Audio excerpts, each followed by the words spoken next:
Thanks, Christina. Now we're going to turn our attention to today's business headlines. And for help with that, we're going to bring in accounting professor at Montclair State University, Dan Geltrude.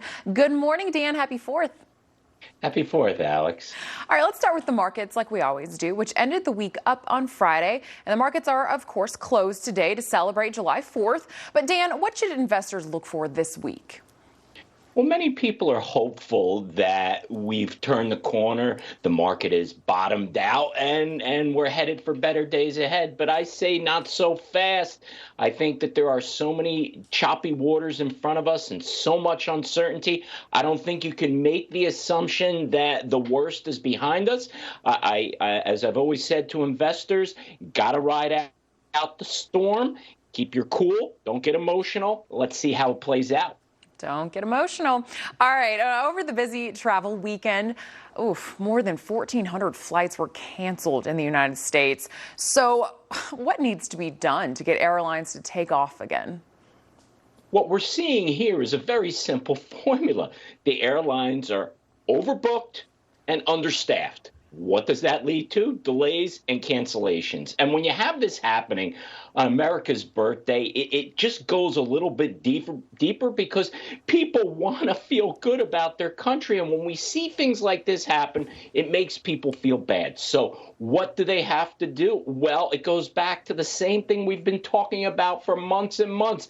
We need more people getting back to work. The demand is there. We must be able to figure out how to meet supply, whether it's with products or with labor. And we see right now that the airline industry is suffering from this. And in turn, all of us are suffering. Absolutely. All right. How about this? The CEO of Meta, Mark Zuckerberg, saying that we could be facing one of the worst recessions in recent history. Now, this after Meta told employees that it would cut around 30% of planned new hires. Dan, what are your thoughts on this? Do you agree? Do you disagree with Zuckerberg? What I think Zuckerberg is signaling, and it's something beyond Meta for all of us, is that big R word, recession. What do we see happening? We're seeing a true turn now in demand. Things are getting simply too expensive. As we look at what's going on with Meta and the challenges they specifically have, look, Meta has to come up with some new products. There was a lot of talk about the metaverse some months ago. We don't see, at least out in front, that there's something happening there. So what's new with Facebook?